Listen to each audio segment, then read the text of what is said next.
ಸ್ನೇಹಿತರೆ, welcome back my channel ಸಾಹಿತ್ಯ ಕನ್ನಡ ಬ್ಲಾಗ್ಸ್ಗೆ ನಿಮ್ಮೆಲ್ಲರಿಗೂ ಸ್ವಾಗತ. ನಾನು ರೇವತಿ. ಹೇಗಿದ್ದೀರಾ? ಎಲ್ಲರೂ ಚೆನ್ನಾಗಿದ್ದೀರಾ ಅಂದ್ಕೊಂಡಿದ್ದೀನಿ. ನಾನು ಕೂಡ ಚೆನ್ನಾಗಿದ್ದೀನಿ. ನಾನು ಇವತ್ತು ಭೀಮನ ಅಮಾವಾಸ್ಯೆಯ ಪೂಜೆಗೆ ವಿಶೇಷವಾಗಿ ನಮ್ಮ ಮನೆಯಲ್ಲಿ ಹಬ್ಬಗಳಲ್ಲಿ ಯಾವ ರೀತಿ ದಿನಚರಿ ಹೋಗುತ್ತೆ ಅಂತೇಳಿ ಈ ವಿಡಿಯೋದಲ್ಲಿ ಶೇರ್ ಮಾಡ್ಕೋತಾ ಇದ್ದೀನಿ. ನಿಮ್ಮೆಲ್ಲರಿಗೂ ಈ ವಿಡಿಯೋ ಇಷ್ಟ ಆಗುತ್ತೆ ಅಂದ್ಕೊಂಡಿದ್ದೀನಿ. ಇಷ್ಟ ಆದರೆ ಗೊತ್ತಲ್ಲ, ಒಂದು ಲೈಕು, ಶೇರು, ಕಮೆಂಟು, ಹಾಗೆ ನನ್ನ ಚಾನಲ್ಗೆ ಸಬ್ಸ್ಕ್ರೈಬ್ ಆಗಿಲ್ಲ ಅಂದರೆ ದಯವಿಟ್ಟು ಸಬ್ಸ್ಕ್ರೈಬ್ ಆಗಿ ಸಪೋರ್ಟ್ ಮಾಡಿ. ಬನ್ನಿ ವಿಡಿಯೋ ಶುರು ಮಾಡೋಣ. ನಾನು ನೋಡ್ಬೋದು, ಬೆಳಗ್ಗೆ ನಮ್ಮ ಮನೇಲಿ ಯಾವುದೇ ಹಬ್ಬ ಆದರೂ ಅಥವಾ ಏನೇ ಪೂಜೆ ಮಾಡಬೇಕು ಅಂದರೂ ಫಸ್ಟಿಗೆ ಅಡುಗೆ ಮನೆ ಫುಲ್ ಕ್ಲೀನ್ ಮಾಡ್ಕೋಬೇಕು. ಹಾಗಾಗಿ ನಾನು ಕಿಟಕಿಲಿ ಸ್ವಲ್ಪ ಕವರ್ಸ್ನ ಹಾಗಾಗಿ ತೆಗೆದಿಟ್ಟಿದ್ದೆ. ಸೊ ಸಾಮಾನುಗಳೆಲ್ಲ ತಂದಾಗ ಕವರ್ಗಳನ್ನ ಅಲ್ಲೇ ಇಟ್ಕೋತೀನಿ, ಏನಾದ್ರು ಹಾಕಿಟ್ಕೊಳ್ಳೋಕ್ಕಾಗುತ್ತೆ ಅಂತ ಹೇಳಿ ಅದನ್ನೆಲ್ಲ ತೆಗೆದು ಇವಾಗ ಕ್ಲೀನ್ ಮಾಡ್ಕೋತಾ ಇದ್ದೀನಿ. ನೋಡ್ಬೋದು, ಫುಲ್ಲು ಕ್ಲೀನ್ ಮಾಡ್ಕೋತಾ ಇದ್ದೀನಿ. ನಮ್ಮದು ಏನಾದ್ರು ಚೆನ್ನಾಗಿರೋ ಮನೆ ಆಗಿದ್ರೆ ಮೋಸ್ಟ್ಲಿ ಎಲ್ಲ ಚೆನ್ನಾಗಿರ್ತಿತ್ತು. ಬಟ್ ನಾವಿರೋದು ಇದ್ರಲ್ಲಲ್ವ, ಕ್ವಾರ್ಟರ್ಸಲ್ಲಿ ಹಾಗೇ ಇದೆ ಅದು. ಹಾಗಾಗಿ ನಾನು ಎಷ್ಟು ಬೇಕೋ ಅಷ್ಟು ನೀಟಾಗಿ ಕ್ಲೀನ್ ಮಾಡ್ಕೋತೀನಿ. ಆದಷ್ಟು ನಾನು ಕಿಟಕಿಲಿರೋಂಥ ಕವರ್ನೆಲ್ಲ ತೆಗೆದು ನೀಟಾಗಿ ಕ್ಲೀನ್ ಮಾಡ್ಕೊಂಡಿದ್ದೀನಿ. ಹಾಗೆ ಪಾತ್ರೆಗಳೆಲ್ಲ ಏನೇ ಇದ್ದರೂ ಕೂಡ ಕುಕ್ಕರಿಂದ ಹಿಡಿದು ಪ್ರತಿಯೊಂದು ಐಟಮ್ ಕೂಡ ನಾವು ಕ್ಲೀನ್ ಮಾಡ್ಕೊಂಡು ನೀಟಾಗಿ ತೊಳ್ಕೊಬೇಕು. ಯಾಕೆಂದರೆ ನಮ್ಮ ಮನೇಲಿ ಮುಸ್ರೆ ಅಂತ ಏನೂ ಆಗಬಾರ್ದು ಕಾರ್ಯಕ್ರಮ ಎಲ್ಲ ಮಾಡಬೇಕಾದ್ರೆ. ಹಾಗಾಗಿ ಅಷ್ಟು ಕೂಡ ನಾನು ನೀಟಾಗಿ ತೊಳೆದು ರೆಡಿ ಮಾಡಿ ಇಟ್ಕೊಬಿಡ್ತೀನಿ. ನೋಡ್ಬೋದು, ಫುಲ್ ಪಾತ್ರೆನ ಒಂದು ಕಡೆಯಿಂದ ಫುಲ್ ಸಿಂಕಲ್ಲಿ ಎಷ್ಟು ಪಾತ್ರೆ ಇರುತ್ತೋ ಅಷ್ಟು ಪಾತ್ರೆ ಕೂಡ ತೊಳೆದು ಅಡುಗೆ ಮನೆ ಗೋಡೆಯಿಂದ ಹಿಡಿದು ಗ್ಯಾಸ್ ಕಟ್ಟೆಯಿಂದ ಹಿಡಿದು ಪ್ರತಿಯೊಂದು ಕೂಡ ನಾನು ನೀಟಾಗಿ ತೊಳೆದು ರೆಡಿ ಮಾಡಿ ಇಟ್ಕೋಬೇಕು. ಯಾಕೆಂದರೆ ಯಾವಾಗೇ ನಮ್ಮ ಮನೇಲಿ ಪೂಜೆ ಮಾಡಿದ್ರು ನಮ್ಮ ಅತ್ತೆ ಮನೇಲಿ ಪದ್ಧತಿ ಇರೋದೇ ಹಾಗೆ. ಪ್ರತಿಯೊಂದು ಸಾಮಾನು ಕೂಡ ಅಡುಗೆ ಮನೇಲಿ ಏನು ಯೂಸ್ ಮಾಡ್ತೀವಿ ಅಷ್ಟು ಕೂಡ ನೀಟಾಗಿ ತೊಳ್ಕೊಬೇಕು. ತೊಳ್ಕೊಂಡು ಅಡುಗೆ ಮನೆ ನೀಟಾಗಿ ಕ್ಲೀನ್ ಮಾಡಿ ನಂತರನೇ ನಾವು ದೇವ್ರ ಪೂಜೆ ಮಾಡಬೇಕು. ಅಲ್ಲಿವರೆಗೂ ಮಾಡೋಕ್ಕಾಗೋದಿಲ್ಲ. ಹಾಗಾಗಿ ನಾನು ಕೂಡ ಅದೇ ಪದ್ಧತಿನ ಮುಂದುವರಿಸ್ಕೊಂಡಿದ್ದೀನಿ. ಸೊ ಅತ್ತೆ ಮನೇಲಿ ಏನೇನು ನಡೆಸ್ತೀವೋ ಅದನ್ನೆಲ್ಲ ನಾವು ನಡೆಸಲೇಬೇಕಲ್ವ. ಹಾಗಾಗಿ ಅಷ್ಟು ಕೂಡ ನಾನು ಹಾಗೆ ಕ್ಲೀನ್ ಮಾಡ್ಕೊಬಿಡ್ತೀನಿ. ಬೆಳಗ್ಗೆನೇ ಎದ್ದು ತಿಂಡಿ ಎಲ್ಲ ಮಾಡಿ ನನ್ನ ಮಗ ಸ್ಕೂಲಿಗೆ ಹೋದ್ಮೇಲೆ ಮಳೆ ನೈಟ್ ಫುಲ್ ಮಳೆ ಇತ್ತು, ಸಿಕ್ಕಾಪಟ್ಟೆ ಜೋರು, ಗುಡುಗು ಸಿಡ್ಲು ಸಮೇತ ಮಳೆ ಬರ್ತಿತ್ತು. ಸೊ ಬೆಳಗ್ಗೆ ನೋಡ್ಬೋದು ಇನ್ನೂ ಮೋಡ ಹಾಗೆ ಇತ್ತು. ನನ್ನ ಮಗನ ಸ್ಕೂಲ್ಗೆಲ್ಲ ಕಳಿಸಾದ್ಮೇಲೆ ತಿಂಡಿನೆಲ್ಲ ದೋಸೆ ಮಾಡಿದ್ದೆ. ದೋಸೆನ ತಿಂದು ನಂತರ ಎಲ್ಲ ಅಡುಗೆ ಮನೆ ಐಟಮ್ ಕೂಡ ನಾನು ಅಷ್ಟೂ ಕೂಡ ತೊಳೆಯೋಕ್ಕೆ ಹಾಕ್ಕೊಂಡೆ. ಕುಕ್ಕರ್ ಹಾಗೆ ಏನೇನಿರುತ್ತೆ ಪ್ರತಿಯೊಂದು ಕೂಡ ಪಾತ್ರೆನ ತೊಳೆಯೋಕ್ಕೆ ಹಾಕ್ಕೊಂಡು ನೀಟಾಗಿ ಕ್ಲೀನ್ ಮಾಡ್ತಾಯಿದ್ದೀನಿ. ಇದಿಷ್ಟೂ ನೀಟಾಗಿ ಕ್ಲೀನ್ ಮಾಡ್ಕೊಂಡ್ಮೇಲೆ ಮುಂದಿನ ಕೆಲಸಗಳು ಆಗುತ್ತೆ. ಸೊ ಯಾಕೆಂದರೆ ಫಸ್ಟಿಗೆ ನಾವು ಅಡುಗೆ ಮನೆ ಎಲ್ಲ ಕ್ಲೀನ್ ಮಾಡ್ಕೊಬಿಟ್ರೆ ನಂತರ ನಮಗೆ ಈಸಿ ಆಗುತ್ತೆ. ಸ್ನಾನ ಮಾಡಿ ಬಂದು ನೆಲ ಎಲ್ಲ ಒರೆಸಿ ನೀಟಾಗಿ ಪೂಜೆ ಮಾಡೋದಕ್ಕೆ ಅಡುಗೆ ಮಾಡೋದಕ್ಕೆಲ್ಲ ಸರಿ ಆಗುತ್ತೆ. ಹಾಗಾಗಿ ನೀಟಾಗಿ ಒಂದು ಕಡೆಯಿಂದ ಅಡುಗೆ ಮನೆ ಕ್ಲೀನ್ ಮಾಡಿ ಕಸ ಎಲ್ಲ ಗುಡಿಸಿ ಎಲ್ಲ ಕ್ಲೀನ್ ಮಾಡ್ಕೊಂಡ್ಮೇಲೆ ನಾನು ಮಿಕ್ಕಿದ ಕೆಲಸನ ಮಾಡೋದು. ಸೊ ಇದಿಷ್ಟು ಕ್ಲೀನ್ ಆದಮೇಲೆ ಮತ್ತೆ ಸಿಗ್ತೀನಿ.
ಹಾಗೆ ಮನೆಯೆಲ್ಲ ಕ್ಲೀನ್ ಮಾಡಿ ಸ್ನಾನ ಕೂಡ ಮಾಡಿಕೊಂಡು ಸ್ಯಾರಿನ ಹಾಕ್ಕೊಂಡಿದ್ದೀನಿ ನೋಡ್ಬೋದು. ಸೀರೆನ ಉಟ್ಕೊಳ್ಳೋದ್ರಿಂದ ಏನೋ ಒಂಥರ ಮನಸ್ಸಿಗೆ ಸಮಾಧಾನ. ಹಬ್ಬ ಕಾರ್ಯಕ್ರಮದಲ್ಲಿ ಸೀರೆ ಉಟ್ಕೊಂಡು ಪೂಜೆ ಮಾಡೋದ್ರಿಂದ ತುಂಬ ಒಳ್ಳೆಯದಾಗುತ್ತೆ ಅಂತ ಹೇಳ್ತಾರೆ. ಹಾಗಾಗಿ ನಾನು ಹಬ್ಬಗಳಲ್ಲಿ ಆಲ್ಮೋಸ್ಟ್ ಅಡುಗೆ ಮಾಡೋದಕ್ಕೋಸ್ಕರ ಸೀರೆ ಉಟ್ಕೊಂಡು ಅಡುಗೆ ಮಾಡಿ ನಂತರ ಪೂಜೆ ಕೂಡ ಮಾಡ್ತೀನಿ. ಸೀರೆ ನನಗೆ ಡೈಲಿ ಉಟ್ಕೊಳ್ಳೋದಕ್ಕೇನೋ ಒಂಥರ, ಬಟ್ ಕಾರ್ಯಕ್ರಮಗಳಲ್ಲಿ ಸೀರೆ ಉಟ್ಕೊಳ್ಳೋದ್ರಿಂದ ಏನೋ ಖುಷಿ. ನನ್ನ ಮಗಳು ಸ್ನಾನ ಕೂಡ ಮಾಡಿ ರೆಡಿ ಮಾಡಿ ಅವಳನ್ನು ಕೂಡ ನಿಲ್ಲಿಸಿದ್ದೀನಿ, ನೋಡಿರ್ಬೋದು. ಅವಳು ಹಣೆಗೆಲ್ಲ ಬೊಟ್ಟಿಟ್ಟಿದ್ದೆ ಎಲ್ಲ ಫುಲ್ ಒಳಿಸ್ಕೊಂಡು ಆಟಾಡ್ತಿದ್ದಾಳೆ. ನಾನು ಕೂಡ ಈ ರೀತಿ ಸಿಂಪಲ್ಲಾಗಿ ರೆಡಿ ಆಗಿದ್ದೀನಿ ನೋಡ್ಬೋದು, ಸೀರೆ ಉಟ್ಕೊಂಡು. ಜಾಸ್ತಿ ಏನಿಲ್ಲ, ನಾನು ಯಾವಾಗೂ ಮೇಕಪ್ ಮಾಡ್ಕೊಳ್ಳಲ್ಲ, ನನಗೆ ಇಷ್ಟ ಆಗೋದಿಲ್ಲ. ಹಾಗಾಗಿ ಸಿಂಪಲ್ಲಾಗಿರೋಕ್ಕೆ ಟ್ರೈ ಮಾಡ್ತೀನಿ.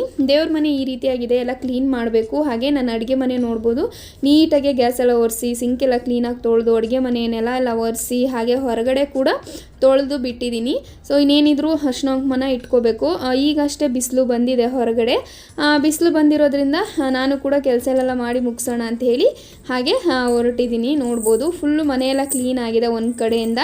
ಈಗ ಗ್ಯಾಸ್ ಸ್ಟೌವಿಗೆ ನಾನು ಮೊದಲಿಗೆ ಅರ್ಶಿನ ಕುಂಕುಮನ ಹಚ್ಕೋತೀನಿ. ಗ್ಯಾಸ್ ಸ್ಟವ್ ಒರೆಸಾದ ನಂತರ ನಾವು ಅರ್ಶಿನ ಕುಂಕುಮ ಹಚ್ಕೊಳ್ಳೋದ್ರಿಂದ ತುಂಬಾ ಒಳ್ಳೆಯದು. ಸೊ ಲಕ್ಷ್ಮೀ ಸ್ವರೂಪ ಅಂತ ಹೇಳ್ತಾರೆ, ಮನೆಗೆ ತುಂಬ ಒಳ್ಳೆಯದು. ಹಾಗಾಗಿ ಯಾವಾಗೂ ಗ್ಯಾಸ್ ಸ್ಟವ್ ಒರೆಸಿದಾಗ ಈ ರೀತಿ ಕಾರ್ಯಕ್ರಮ ಇದ್ದಾಗೆಲ್ಲ ನೀಟಾಗಿ ಅರ್ಶಿನ ಕುಂಕುಮನ ಹಚ್ಕೊಂಡು ಗ್ಯಾಸ್ ಸ್ಟೌವಿಗೆ ಒಂದು ನಮಸ್ಕಾರ ಮಾಡೋದ್ರಿಂದ ತುಂಬಾ ಒಳ್ಳೆಯದು. ಹಾಗಾಗಿ ಈ ರೀತಿ ಅರ್ಶಿನ ಕುಂಕುಮನ ಹಚ್ಕೊಂಡು ಸಣ್ಣದಾಗಿ ಹಾಗೆ ಗ್ಯಾಸ್ ಸ್ಟವ್ ಮೇಲೆ ಒಂದು ಸಣ್ಣ ರಂಗೋಲಿನ ಬಿಟ್ಟು ಅದಕ್ಕೂ ಸ್ವಲ್ಪ ಅರ್ಶಿನ ಕುಂಕುಮನ ಹಾಕಿ ನಂತರ ಒಂದು ಹೂನ ಇಟ್ಟೆ ನೋಡ್ಬೋದು ಎಷ್ಟು ಚೆನ್ನಾಗಿ ಕಾಣ್ತಿತ್ತು ಅಂತ. ಇದು ಬಂದು ಗೊಬ್ಬರದ ಗ್ಯಾಸು, ಅದಕ್ಕೂ ಕೂಡ ನಾನು ಅರ್ಶಿನ ಕುಂಕುಮನ ಹಚ್ಕೋತಾ ಇದ್ದೀನಿ. ಅರ್ಶಿನ ಕುಂಕುಮ ಹಚ್ಕೊಂಡು ಕೈ ಮುಗಿಯೋದ್ರಿಂದ ಏನೋ ಒಂದು ಒಳ್ಳೆಯದು ಸೊ ಮನೆಗೆ. ಹಾಗಾಗಿ ನಾನು ನೀಟಾಗಿ ಹಚ್ಚಿ ಅದಕ್ಕೂ ಕೂಡ ಒಂದು ಹೂನ ಇಟ್ಟು ನಾನು ರೆಡಿ ಮಾಡ್ಕೊಂಡಿದ್ದೀನಿ ನೋಡ್ಬೋದು. ಈ ರೀತಿ ಕಾಣ್ತಾ ಇದೆ ಇವಾಗ ಗ್ಯಾಸ್ ಸ್ಟವ್. ಅದಕ್ಕೆ ಹಾಗೆ ನಾನು ಒಂದು ನಮಸ್ಕಾರನ ಮಾಡಿಕೊಂಡು ನಂತರ ಅಡುಗೆನ ಶುರು ಮಾಡೋದಕ್ಕೆ ರೆಡಿ ಮಾಡಿದ್ದೀನಿ ನೋಡ್ಬೋದು. ಮೊದಲಿಗೆ ನಾನೊಂದು ಕುಕ್ಕರ್ನ ತೊಗೊಂಡು ಹೆಸರು ಬೇಳೆನ ಬೇಯೋಕ್ಕೆ ಇಟ್ಕೋತಾ ಇದ್ದೀನಿ. ನಾನು ಪಾಯಸಕ್ಕೆ ಹಾಗೆ ಸಾಂಬಾರಿಗೆ ಎರಡಕ್ಕೂ ಕೂಡ ಸೇರಿಸಿ ಬೇಯೋಕ್ಕೆ ಇಟ್ಕೋತಾ ಇದ್ದೀನಿ, ಒಂದೇ ಸರಿ ಆಗುತ್ತೆ ಅಂತ ಹೇಳಿ. ಹಾಗೆ ಅಕ್ಕಿ ಕೂಡ ಹಾಕೋತಾ ಇದ್ದೀನಿ. ಅನ್ನ ಆದರೆ ಚಿತ್ರಾನ್ನ ಮಾಡ್ಕೊಳ್ಳೋದಕ್ಕೆ ಈಸಿ ಆಗುತ್ತೆ, ಸೊ ತಣ್ಣಗಾಗಬೇಕಾಗುತ್ತೆ. ಹಾಗಾಗಿ ಅನ್ನ ಕೂಡ ಇಟ್ಕೊಂಡು ಅದನ್ನು ಕೂಡ ಎರಡೂ ನೀಟಾಗಿ ತೊಳೆದು ನಾನು ಗ್ಯಾಸ್ ಮೇಲೆ ಇಟ್ಕೋತಾ ಇದ್ದೀನಿ ನೋಡ್ಬೋದು. ಅನ್ನ ತೊಳೆದು ನಾನು ನೀರನ್ನ ಹಾಕಿ ಅನ್ನಕ್ಕೆ ಇಟ್ಕೋತಾ ಇದ್ದೀನಿ. ಹಾಗೆ ಹೆಸರು ಬೇಳೆಗೂ ಕೂಡ ನೀರನ್ನ ಹಾಕಿ ಅದು ಕೂಡ ನಾನೀಗ ಬೇಯೋಕ್ಕೆ ಗ್ಯಾಸ್ ಮೇಲೆ ಇಟ್ಕೊಂಡಿದ್ದೀನಿ. ಹಾಗೆ ಇದೆರಡು ಬೇಯೋಷ್ಟರಲ್ಲಿ ನಾನು ಬಾಗಿಲಿಗೆ ಅರ್ಶಿನ ಕುಂಕುಮನ ಇಟ್ಕೊಂಡು ರೆಡಿ ಮಾಡ್ಕೊಳ್ಳೋಣ ಅಂತ ಹೇಳಿ ಬಂದೆ. ಬಾಗಿಲಿಗೆ ಫುಲ್ಲು ಅರ್ಶಿನ ಕುಂಕುಮನ ನೀಟಾಗಿ ಹಚ್ಚಿ ನಂತರ ನಾನು ಎಲ್ಲ ನೀಟಾಗಿ ತೊಳೆದು ಹೋಗಿದ್ದೆ. ಹಾಗಾಗಿ ಇವಾಗ ಅರ್ಶಿನ ಕುಂಕುಮ ಹಚ್ಚೋಣ ಅಂತೇಳಿ ತೊಳ್ಕೊತಾ ಇದ್ದೀನಿ. ನಾನು ಅರ್ಶಿನ ಕುಂಕುಮ ಹಚ್ಬೇಕಾದ್ರೆ ನಾನು ಬಾಗಿಲಿಗೆ ಯಾವಾಗಾದರೂ ಅಷ್ಟೇ ಸ್ವಲ್ಪ ಮೊಸರನ್ನ ಹಾಕ್ಕೊಂಡು ಅದಕ್ಕೆ ಅರಿಶಿನ ಕಲಿಸ್ಕೊಂಡು ಬಾಗಿಲಿಗೆ ಇಡ್ತೀನಿ. ಬಾಗಿಲಿಗೆ ಇಡೋದ್ರಿಂದ ತುಂಬ ಚೆನ್ನಾಗಿ ಕಾಣುತ್ತೆ, ಹಾಗೆ ತುಂಬ ದಿನಗಳ ಕಾಲ ಇರುತ್ತೆ. ಹಾಗಾಗಿ ಹಚ್ಕೋತೀನಿ. ಯಾವಾಗೂ ಅಷ್ಟೇ ನಾನು ಬಾಗಿಲಿಗೆ ಅರ್ಶಿನ ಕುಂಕುಮ ಇಡಬೇಕಾದ್ರೆ ಸ್ವಲ್ಪ ಅರಿಶಿನ ಜೊತೆಗೆ ಮೊಸರನ್ನ ಮಿಕ್ಸ್ ಮಾಡಿ ಹಚ್ಚೋದ್ರಿಂದ ಚೆನ್ನಾಗಿ ಕಾಣುತ್ತೆ ಬಾಗಿಲು ಕೂಡ, ಹಾಗೆ ತುಂಬ ದಿನಗಳ ಕಾಲ ಬಾಗಿಲಲ್ಲಿ ಉಳಿಯುತ್ತೆ. ಹಾಗಾಗಿ ಯಾವಾಗೂ ಹೀಗೆ ಹಚ್ಕೊಳ್ಳೋದು ನೋಡ್ಬೋದು. ಈ ರೀತಿ ನೀಟಾಗಿ ಅರ್ಶಿನ ಕುಂಕುಮನೆಲ್ಲ ನಾನು ಹಚ್ಕೋತಾ ಇದ್ದೀನಿ. ಹಚ್ಕೊಂಡು ನಂತರ ನಾನು ಹೊರಗಡೆ ಎಲ್ಲ ನೀಟಾಗಿ ರಂಗೋಲಿನೆಲ್ಲ ಬಿಟ್ಟು ಹೋಗೋದ್ರಿಂದ ತುಂಬ ಚೆನ್ನಾಗೂ ಕೂಡ ಕಾಣುತ್ತೆ, ಹಾಗೆ ಬೇಗ ಕೆಲಸ ಕೂಡ ಆಗುತ್ತೆ. ಹಬ್ಬ ಆಗಿರೋದ್ರಿಂದ ಸ್ವಲ್ಪ ಬೇಗನೆ ಕೆಲಸ ಮಾಡಬೇಕು, ತುಂಬ ಲೇಟ್ ಆಗಿಬಿಡುತ್ತೆ. ಹಾಗಾಗಿ ನಾನು ಸ್ವಲ್ಪ ಬೇಗನೆ ಕೆಲಸ ಕೂಡ ಮುಗಿಸ್ಕೊಬಿಡ್ತೀನಿ. ನನ್ನ ಮಗ ಸ್ಕೂಲಿಗೆ ಹೋಗಿರೋ ಕಾರಣ ನನಗೆ ಸ್ವಲ್ಪ ಫ್ರೀ ಇರೋ ಕಾರಣ ಬೇಗ ಬೇಗ ಕೆಲಸನ ಮಾಡ್ಕೋತೀನಿ. ನನ್ನ ಮಗಳು ಪಾಡಿಗೆ ಆಟ ಆಡ್ತಿರ್ತಾಳೆ, ಹಾಗಾಗಿ ನಾನು ನನ್ನ ಪಾಡಿಗೆ ನನ್ನ ಕೆಲಸನೆಲ್ಲ ನೀಟಾಗಿ ಮುಗಿಸ್ಕೊಂಡು ರೆಡಿ ಮಾಡ್ಕೋತೀನಿ. ಈ ರೀತಿ ಅರಿಶಿನ ಕುಂಕುಮನ ಹಚ್ಚಿ ಹಾಗೆ ಅದ್ರ ಮೇಲೆ ಸ್ವಲ್ಪ ಅರಿಶಿನ ಕುಂಕುಮನ ಇಟ್ಟು ನಾನು ಬಾಗಿಲಿಗೆ ರಂಗೋಲಿನ ಹಾಕೋತೀನಿ. ಬಾಗಿಲಿಗೆ ನಾನು ಯಾವಾಗೂ ಚಿಕ್ಕ ರಂಗೋಲಿನ ಬಿಡ್ತೀನಿ, ಯಾಕೆಂದರೆ ನನ್ನ ಮಗಳು ಹಾಗೆ ನನ್ನ ಮಗ ಇಬ್ಬರು ಅಳಿಸಾಕ್ಬಿಡ್ತಾರೆ. ಇಲ್ಲ ಅಟ್ಲೀಸ್ಟ್ ಬೆಕ್ಕು ಕೂಡ ಲಾಸ್ಟಿಗೆ ಬಂದು ಅಳಿಸುತ್ತೆ ಅದ್ರ ಮೇಲೆ ಮಲ್ಕೊಂಡು. ಹಾಗೆ ದನ ಕೂಡ ಅಷ್ಟೇ ತಲೆನ ಹಾಕಿ ಅಲ್ಲಿ ಒರೆಸ್ತವೆ, ರಂಗೋಲಿ ಬಿಡೋದಿಲ್ಲ ನನಗೆ. ಅದಕ್ಕೆ ಚಿಕ್ಕ ರಂಗೋಲಿನ ಯಾವಾಗೂ ಬಿಡ್ತೀನಿ. ಬಟ್ ಇವತ್ತು ಸ್ವಲ್ಪ 8ರಿಂದ 8 ಬಿಡೋಣ ರಂಗೋಲಿನ ಅಂತೇಳಿ ಸ್ವಲ್ಪ ದೊಡ್ಡ ರಂಗೋಲಿನ ಬಿಡ್ತಾ ಇದ್ದೀನಿ ನೋಡ್ಬೋದು. ಹಾಗೆ ಬಿಟ್ಟು ಕೂಡ ಆಯಿತು, ರಂಗೋಲೆ ಬಿಟ್ಟು ನೀಟಾಗೆ. ಹಾಗೆ ನನ್ನ ಸೀರಿಯಲ್ ಸ್ವಲ್ಪ ಅದು ಇದಿತ್ತಲ್ಲ, ಸೊ ಹಾಗಾಗಿ ಸ್ವಲ್ಪ ಹಳಸೋದಂಗೆ ಆಯಿತು ನೋಡಿ. ಈ ರೀತಿ ಕಾಣ್ತಾ ಇದೆ, ಬಾಗಿಲು ಕೂಡ ತುಂಬ ಚೆನ್ನಾಗಿ ಕಾಣ್ತಿದೆ. ಹಾಗೆ ಆ ಕಡೆ ಕುಕ್ಕರ್ ಕೂಡ 2 ಇಟ್ಟಿದೆ, ವಿಸಲ್ ಕೂಡ ಅನ್ನದಾಗಿತ್ತು, ಬೇಳೆದೊಂದು ಆಗಬೇಕಿತ್ತು. ಅಷ್ಟರಲ್ಲಿ ಸಾಂಬಾರಿಗೆ ನಾನು ಮಸಾಲೆನ ಹುರ್ಕೊಳ್ಳೋಣ ಅಂಥೇಳಿ ರೆಡಿ ಮಾಡ್ಕೋತಾ ಇದ್ದೀನಿ ನೋಡ್ಬೋದು. ಮೊದಲಿಗೆ ನಾನು ಸ್ವಲ್ಪ ಬ್ಯಾಡಗೆ ಮೆಣಸಿನ್ಕಾಯಿನ ಹಾಕ್ಕೊಂಡು ಅದಕ್ಕೆ 2 ಸ್ಪೂನು ಧನಿಯಾನ ಹಾಕ್ಕೊಂಡು ಹಾಗೆ ಒಂದು ಅರ್ಧ ಸ್ಪೂನಷ್ಟು ನಾನು ಜೀರಿಗೆನ ಹಾಕ್ಕೊಂಡು ಫ್ರೈನ ಮಾಡ್ಕೋತಾ ಇದ್ದೀನಿ. ಇದನ್ನು ಸ್ವಲ್ಪ ಫ್ರೈ ಮಾಡ್ಕೊಳ್ಳೋದ್ರಿಂದ ಅದಕ್ಕೆ ಹಾಗೆ 1/4 ಸ್ಪೂನ್ ಸಾಸಿವೆ ಕೂಡ ಹಾಕ್ಕೊಂಡು ಸ್ವಲ್ಪ ಪರಿಮಳ ಬರೋ ತನಕ ಫ್ರೈ ಮಾಡಿಕೊಂಡ್ರೆ ಸಾಕು. ತುಂಬ ಕಪ್ಪಾಗೋಗೆ ಮಾಡಿಕೊಂಡ್ರೆ ಚೆನ್ನಾಗಿರಲ್ಲ ಸಾಂಬಾರು. ನಮ್ಮ ಮನೆಗಳಲ್ಲಿ ಹಬ್ಬಕ್ಕೆ ನಾವೇನೇ ಅಡುಗೆ ಮಾಡೋದಾದರೂ ಈರುಳ್ಳಿ ಬೆಳ್ಳುಳ್ಳಿ ಬಳಸೋ ಹಾಗಿಲ್ಲ, ಸೊ ಅದೇ ಪದ್ಧತಿ ಇರೋದು. ನಾನು ಕೂಡ ಹಾಗೆ ಈರುಳ್ಳಿ ಬೆಳ್ಳುಳ್ಳಿ ಹಾಕ್ತೆ ಅಡುಗೆನ ಮಾಡ್ತೀನಿ, ತುಂಬ ರುಚಿಯಾಗುತ್ತೆ. ನಾವೆಲ್ಲ ಅಂದ್ಕೊಂಡಿರ್ತೀವಿ ಈರುಳ್ಳಿ ಬೆಳ್ಳುಳ್ಳಿ ಹಾಕಿದ್ರಷ್ಟೇ ತುಂಬ ಚೆನ್ನಾಗಾಗುತ್ತೆ ಅಡುಗೆ ಅಂತ. ಬಟ್ ಇಲ್ಲ, ಈರುಳ್ಳಿ ಬೆಳ್ಳುಳ್ಳಿ ಹಾಕ್ತಿದ್ರು ಕೂಡ ದೇವ್ರಿಗೆ ಮಾಡ್ಬೇಕಾದ್ರೆ ತುಂಬಾ ರುಚಿಯಾಗಿ ಕೂಡ ಆಗುತ್ತೆ ಅಡುಗೆ. ನಾನು ಅದಕ್ಕೆ ಹುರಿದು ಗ್ಯಾಸ್ನ ಆಫ್ ಮಾಡ್ಕೊಂಡು ಈ ಕಡೆ ತೆಂಗಿನಕಾಯಿನ ನಾನು ಸ್ವಲ್ಪ ಎಬ್ಬಿಸಿ ಇಟ್ಕೋತಾ ಇದ್ದೀನಿ. ಎಲ್ಲರ ಮನೇಲೂ ಒಂದು ಸ್ಕ್ರೂ ಡ್ರೈವರ್ ಇಟ್ಕೊಳ್ಳೋದ್ರಿಂದ ತೆಂಗಿನಕಾಯಿ ಎಬ್ಸೋಕ್ಕೆ ತುಂಬಾ ಈಸಿ ಆಗುತ್ತೆ, ಹಾಗೆ ಬೇಗ ಕೂಡ ಬರುತ್ತೆ. ಹಾಗೆ ನಮಗೇನಾದ್ರು ಕುಕ್ಕರ್ದು ಮುಚ್ಚಳ ಎಲ್ಲ ಲೂಸ್ ಆಯಿತು ಅಂದರೆ ಟೈಟ್ ಮಾಡ್ಕೊಳ್ಳೋಕೆ ಕೂಡ ಇರುತ್ತೆ. ಸೊ ಆಲ್ಮೋಸ್ಟ್ ಯಾವಾಗೂ ಒಂದು ಸ್ಕ್ರೂ ಡ್ರೈವರ್ನ ಅಡುಗೆ ಮನೇಲಿ ಇಟ್ಕೊಂಡಿರಿ. ನಾನು ಕಾಯಿನೆಲ್ಲ ನೀಟಾಗಿ ಎಬ್ಸಿ, ಅದೊಂದು ಟಿಪ್ಸ್ ಅಂತ ಅಂದ್ಕೊಳ್ಳಿ ಸ್ಕ್ರೂ ಡ್ರೈವರ್ ಇಟ್ಕೊಳ್ಳೋದು. ಹಾಗೆ ಕಾಯಿನೆಲ್ಲ ಎಬ್ಸಿ ಕಾಯಿನೂ ಕೂಡ ನಾನೀಗ ಮಿಕ್ಸಿ ಜಾರ್ಗೆ ಹಾಕೋತಾ ಇದ್ದೀನಿ. ಸೊ ಸಣ್ಣದಾಗೆ ಕಟ್ ಮಾಡಿ ನಾನು ಮಿಕ್ಸಿ ಜಾರ್ಗೆ ಕಾಯಿ ಪೀಸ್ನೆಲ್ಲ ಹಾಕೋತಾ ಇದ್ದೀನಿ. ಅಷ್ಟು ಕಾಯಿ ಪೀಸ್ನ ನಾನು ಹಾಕ್ಕೊಂಡು ಅದಕ್ಕೆ ಮಸಾಲೆನ ಹಾಕ್ಕೊಂಡು ಸ್ವಲ್ಪ ಹುಳಿನ ಸೇರಿಸ್ಕೊಂಡು ರುಣ್ಣಿಗೆ ಪೇಸ್ಟ್ ಮಾಡ್ಕೋತಾ ಇದ್ದೀನಿ. ನಾನಿಲ್ಲಿ ಯಾವುದೂ ರೆಸಿಪಿ ತೋರಿಸ್ತಾ ಇಲ್ಲ, ಜಸ್ಟ್ ಸಾಂಬಾರಿಗೆ ಒಂದು ಮಸಾಲೆ ತೆಗೆಯೋದಷ್ಟೇ ನಾನು ನಿಮಗೆ ತೋರಿಸಿದ್ದು.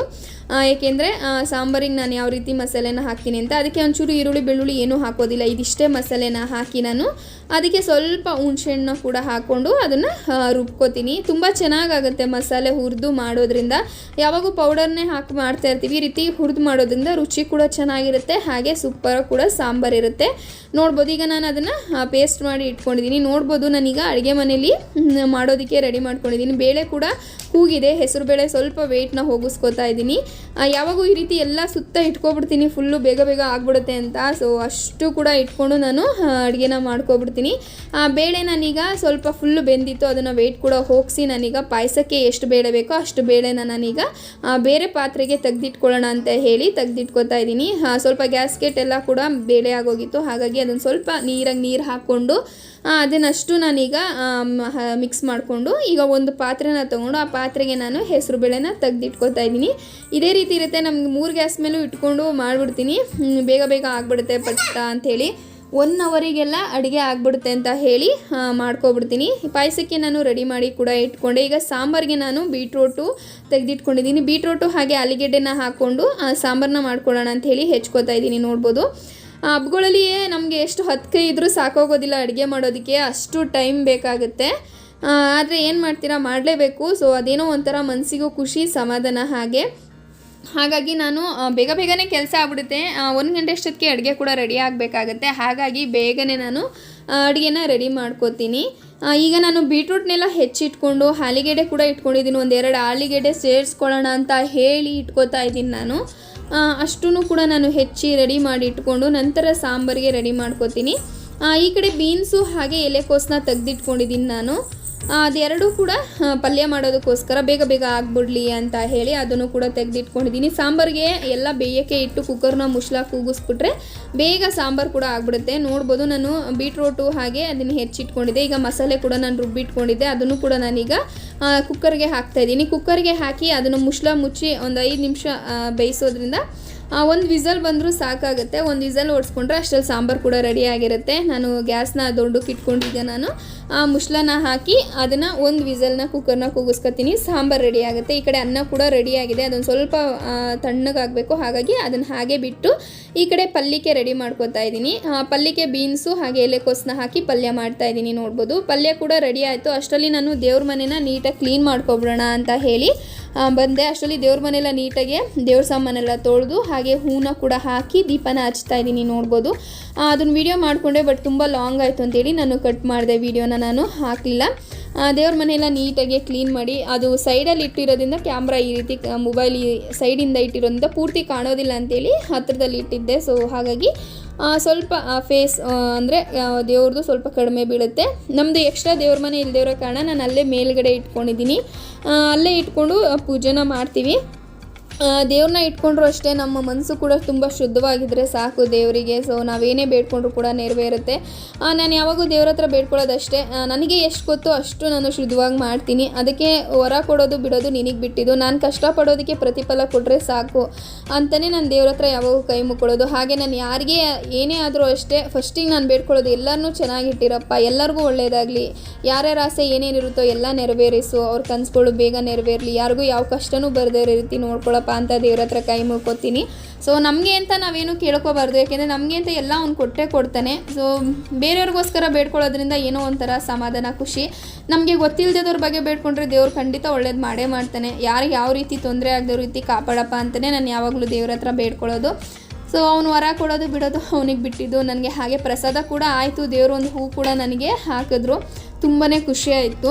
ಹಾಗೆ ದೀಪನೆಲ್ಲ ಹಚ್ಚಿ ನೀಟಾಗಿ ನಾನು ಗಂಧನ ಕೂಡ ಹಚ್ಚಿ ಹಾಗೆ ಫುಲ್ಲು ನೀಟಾಗೆ ಪೂಜೆನ ಮಾಡಿಬಿಡ್ತೀನಿ. ಭಕ್ತಿಯಿಂದ ಎಷ್ಟಾಗುತ್ತೋ ಅಷ್ಟು ನಾನು ಭಕ್ತಿಯಿಂದ ಪೂಜೆನ ಮಾಡ್ತೀನಿ ದೇವರಿಗೆ. ಅವನೇನೇ ಪ್ರತಿಫಲ ಕೊಡೋದಾದರೂ ಅವನಿಗೆ ಬಿಟ್ಟಿದ್ದು. ನಮ್ಗೆ ಎಷ್ಟು ಬೇಕೋ ಅಷ್ಟು ಶುದ್ಧವಾಗಿ ನಾವು ಪೂಜೆ ಮಾಡಿದ್ರೆ ಸಾಕು. ಮನಸ್ಸು ಕೂಡ ಶುದ್ಧವಾಗಿ ಇಟ್ಕೊಂಡು ಆ ದೇವರಿಗೆ ಕೈ ಮುಗಿಯೋದ್ರಿಂದ ಪ್ರತಿಯೊಂದು ಕೂಡ ನೆರವೇರಿಸ್ತಾನೆ. ಹಾಗಾಗಿ ನಾನು ಅಷ್ಟೂ ಕೂಡ ಇಟ್ಕೊಂಡು ನೀಟಾಗಿ ನಾನು ಪೂಜೆನ ಮಾಡ್ತಾಯಿದ್ದೀನಿ. ನಾನು ಎಡಗೈಲಿ ಮಾಡ್ತಾಯಿದ್ದೀನಿ ಅಂದ್ಕೊಬಿಡಿ, ಕ್ಯಾಮ್ರಾ ಈ ಸೈಡ್ ಇಟ್ಟಿರೋದ್ರಿಂದ ನಿಮಗೆ ಆ ರೀತಿ ಕಾಣುತ್ತೆ. ನಾನು ಬಲಗಡೆನೇ ಆ ಕ್ಯಾಮ್ರಾನ ಇಟ್ಕೊಂಡು ಪೂಜೆ ಮಾಡ್ತಿದ್ದೆ. ಸೊ ಬಲಗೈಲೇ ಅದು ನಿಮಗೆ ಈ ರೀತಿ ಕಾಣಿಸುತ್ತೆ. ಪೂಜೆನೆಲ್ಲ ಆದಮೇಲೆ ದೇವರಿಗೆ ನೈವೇದ್ಯಕ್ಕೆ ನಾನು ಏನೇನು ಅಡುಗೆ ಮಾಡಿದೆ, ಸೊ ಚಿತ್ರಾನ್ನ, ಪಾಯಸ ಹಾಗೆ ಕೋಸಂಬರಿ ಇಷ್ಟೂ ಕೂಡ ನೈವೇದ್ಯಕ್ಕೆ ಇಟ್ಕೊಂಡೆ. ದೇವರಿಗೆ ನೈವೇದ್ಯಕ್ಕೆ ಇಟ್ಕೊಂಡು ಒಂದು ಬೌಲಲ್ಲಿ ಹಾಗೆ ದೇವರಿಗೆ ಮತ್ತೆ ಒಂದು ಕಡ್ಡಿನ ಹಚ್ಚಿ ಹೊರಗಡೆ ಕೂಡ ದೇವ್ರಿಗೆ ಹೋಗಿ ನಾನೊಂದು ಕಾಯಿನೂ ಕೂಡ ಹೊಡೆದು ಇಟ್ಟೆ. ಚಿಕ್ಕ ದೇವ್ರ ಮನೆ ಆಗಿರೋದ್ರಿಂದ ಏನೂ ಇಡೋಕ್ಕೆ ಬರೋದಿಲ್ಲ, ಅಲ್ಲೇ ನಾನು ಸರಿಸಿ ನೀಟಾಗಿ ಇಟ್ಕೋತೀನಿ. ಸೊ ಜಾಗ ಸಾಕಾಗೋದಿಲ್ಲ ನಮಗೆ, ಬಟ್ ಪರವಾಗಿಲ್ಲ, ದೇವ್ರ ಮನೆಗೆ ಒಂದು 2 ನಿಮಿಷ ಇಟ್ಟು ಪೂಜೆ ಮಾಡಬೇಕು ಅಂತೇಳಿ ನಾನು ಇಟ್ಟು ಈ ರೀತಿ ಕೈನ ಮುಕ್ಕೋತೀನಿ. ಹಾಗೆ ಹೊರಗಡೆ ಕೂಡ ತುಳಸಿಗೆಲ್ಲ ಇಟ್ಟು ನಾನು ಮುಕ್ಕೊಬರ್ತೀನಿ. ಎಲ್ಲ ಒಳ್ಳೇದು ಮಾಡೋದು ಬಿಡೋದು ಆ ದೇವ್ರಿಗೆ ಬಿಟ್ಟಿದ್ದು. ನೋಡ್ಬೋದು 2 ನಿಮಿಷ ಕಾಯಿನ ಇಟ್ಟು ಮತ್ತೆ ಹಾಗೆ ಇಟ್ಟೆ. ಚಿಕ್ಕದಾಗಿರೋದ್ರಿಂದ ದೀಪ ಇಡೋದಕ್ಕೆ ಜಾಗ ಸಾಕೋಗೋದಿಲ್ಲ, ಹಾಗಾಗಿ ಕಾಯಿನ ಮೇಲಿಟ್ಟು ಸ್ವಲ್ಪ ಕೆಳಗಿಟ್ಟು ಪೂಜೆ ಮಾಡ್ಕೊಂಡಿದ್ದೀನಿ. ಇದಿಷ್ಟು ನಮ್ಮ ಪೂಜೆ ಮಾಡಬೇಕಾದ್ರೆ ಆಗುವಂಥದ್ದು. ದೇವರು ವರ ಕೊಡೋದು ಬಿಡೋದು ಆ ದೇವ್ರಿಗೆ ಬಿಟ್ಟಿದ್ದು, ಭಕ್ತಿಯಿಂದ ಬೇಡ್ಕೊಳ್ಳೋದು ನಮಗೆ ಬಿಟ್ಟಿದ್ದಲ್ವಾ. ಸೊ ಅದಾದ ನಂತರ ನಾನು ದೇವ್ರ ಮನೆನ ತೋರಿಸ್ತಾ ಇದ್ದೀನಿ. ನೋಡ್ಬೋದು ಇಷ್ಟು ಥರ ನೀಟಾಗಿ ದೇವ್ರ ಮನೆನ ಪೂಜೆ ಮಾಡಿ ಪ್ರಸಾದ ಇಟ್ಟು ಪೂಜೆನ ಮಾಡಿದ್ದೀನಿ. ಸಿಂಪಲಾಗಿ ನಮ್ಮ ಮನೆ ದೇವ್ರ ಪೂಜೆನ ಮಾಡಿದ್ದೀನಿ. ನಾವು ಹಬ್ಬಗಳಲ್ಲಿ ಪೂಜೆ ಮಾಡೋದಾದರೆ ಇದೇ ರೀತಿ ನಾನು ಯಾವಾಗೂ ಫಾಲೋ ಮಾಡ್ತೀನಿ. ಸೊ ನಿಮ್ಮ ಮನೆಗಳಲ್ಲೆಲ್ಲ ನೀವು ಹೇಗೆ ಪೂಜೆ ಮಾಡ್ತೀರಾ ಅಂತೇಳಿ ಕೂಡ ಕಮೆಂಟ್ ಮಾಡಿ ತಿಳಿಸಿ. ಈ ಪೂಜೆ ನಿಮ್ಗೆ ಇಷ್ಟ ಆಗಿದೆ ಅಂತ ಅನ್ಕೋತೀನಿ. ನಂತರ ನಾನು ಏನೇನು ಅಡುಗೆ ಮಾಡಿದೆ ತೋರಿಸ್ತಾ ಇದ್ದೀನಿ. ಮೊದಲಿಗೆ ನಾನು ಹೆಸರುಬೇಳೆ ಪಾಯಸ, ಹಾಗೆ ಹೆಸರುಬೇಳೆ ಕೋಸಂಬರಿ, ಚಿತ್ರಾನ್ನ, ಹಾಗೆ ಬೀಟ್ರೂಟ್ ಸಾಂಬಾರು, ರೈಸು, ಹಾಗೆ ಪಲ್ಯ, ಇದಿಷ್ಟು ನಾನು ಇವತ್ತು ಹಬ್ಬಕ್ಕೆ ಮಾಡಿದಂಥ ಭೀಮ್ ನಮಸ್ಸೆಗೆ ಮಾಡಿದಂಥ ಅಡುಗೆ. ಸೊ ನಿಮ್ಮೆಲ್ಲರಿಗೂ ಇಷ್ಟ ಆಗಿದೆ ಅನ್ಕೋತೀನಿ. ನೀವೇನೇನು ಅಡುಗೆ ಮಾಡ್ತೀರಾ ಅಂತೇಳಿ ಕೂಡ ಕಮೆಂಟಲ್ಲಿ ತಿಳಿಸಿ. ಹಾಗೆ ಇವತ್ತಿನ ವಿಡಿಯೋ ನಿಮ್ಮೆಲ್ಲರಿಗೂ ಇಷ್ಟ ಆಗಿದೆ ಅಂತ ಅನ್ಕೋತೀನಿ. ಇಷ್ಟ ಆದರೆ ಗೊತ್ತಲ್ಲ, ಒಂದು ಲೈಕು, ಶೇರು, ಕಮೆಂಟು, ಹಾಗೆ ನನ್ನ ಚಾನಲ್ಗೆ ಸಬ್ಸ್ಕ್ರೈಬ್ ಆಗಿಲ್ಲ ಅಂದರೆ ದಯವಿಟ್ಟು ಸಬ್ಸ್ಕ್ರೈಬ್ ಆಗಿ ಸಪೋರ್ಟ್ ಮಾಡಿ. ಇವತ್ತಿನ ವಿಡಿಯೋ ಹೇಗೆ ಬಂದಿದೆ ಅಂತೇಳಿ ಪ್ಲೀಸ್ ಕಮೆಂಟಲ್ಲಿ ತಿಳಿಸಿ. ನಿಮ್ಮೆಲ್ಲರಿಗೂ ಈ ವಿಡಿಯೋ ಇಷ್ಟ ಆಗಿದೆ ದಯವಿಟ್ಟು ಮರಿದ ಹಾಗೆ ಒಂದು ಲೈಕ್ನ ಕೊಡಿ. ಹಾಗೆ ಇದೇ ರೀತಿ ಇನ್ನೂ ಮುಂದಿನ ಹೆಚ್ಚಿಗೆ ವಿಡಿಯೋಸ್ ಬೇಕು ಅಂದರೆ ಕಮೆಂಟಲ್ಲಿ ತಿಳಿಸಿ. Thanks for watching.